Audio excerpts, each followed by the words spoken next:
Hello everyone, my name is Ann Bola.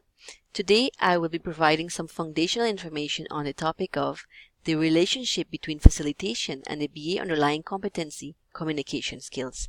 We'll first start by looking at what is facilitation, followed by what is communication skills, followed by why does a facilitator need good communication skills, and lastly, what are the effects of having poor communication skills.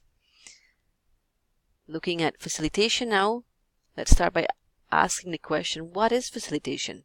Simply put, it's a process that is conducted by someone called a facilitator, who can be a BA, who guides the group members in a meeting.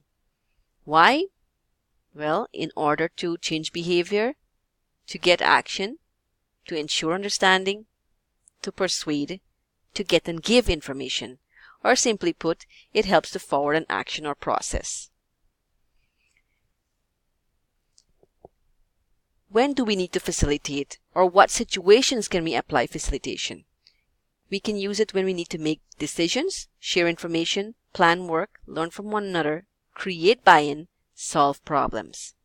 Skills needed. A facilitator needs many skills, but my top 6 skills that I've noted here for you are leading, rapport building, creating a safe environment for the team to share their thoughts and opinions without fear, supporting. The facilitator needs to enable all members of that group to contribute towards the desired goal. Effective techniques of questioning. Facilitators ask questions primarily to probe the understanding of the participants and to help them in critical thinking and evaluating information. Hence, the manner of questioning in terms of timing and accurate delivery is extremely important. And lastly, communication skills, which we will focus on the next few slides. Now, communication. What is communication? It is a process by which information is exchanged between individuals through a system of symbols, signs, or behavior. Now, what is communication skills? First, let's look at what is skills. Skills is the ability to do something well. Communication skill is a social skill. And social skills are needed once one has interactions, whether it's with a person, group, or their pets. There are 3 basic forms of communication. We have oral, written, and nonverbal. Some example of skills needed for oral would be speak clearly with appropriate tone and speed, use language appropriate to your audience, and most importantly, active listening. Example of skills needed for nonverbal would be things like making eye contact, facial expressions, posture.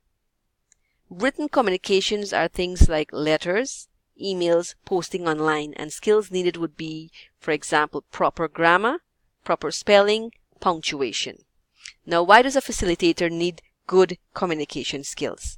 An effective facilitator must demonstrate ability to manage and lead a group, and easily resolve conflicts and communicate misunderstanding or agreements, all of which one needs good communication skills in order to be successful. With good communication skills, the facilitator will be able to create positive interactions between individuals or groups. That is, he will be able to understand, be understood, and get people to open up and contribute. Communication skills help facilitators to foster constant communication, thereby providing substantive feedback. Example, when someone says something the facilitator understands, can develop and add to the subject, thereby creating rapport. What happens now when we have poor communication skills? Simply put by John Maxwell in his book called Everyone Communicates, Few Connect, are 6 negative effects of poor communication. And an excerpt from his book goes as follows. Something I know but do not feel, my communication is dispassionate. Something I know but do not do, my communication is theoretical. Something I feel but do not know, my communication is unfounded. Something I feel but do not do, my communication is hypocritical. Something I do but do not know, my communication is presumptuous. Something I do but do not feel, my communication is mechanical.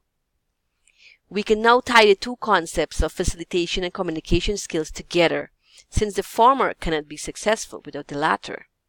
A facilitator with good communication skills leads him one step closer to having a good facilitation session, one step closer to having a good communication session or rapport, and one step closer to achieving his intended goals. Thank you all for your time. I now encourage any feedback via our chat tool provided.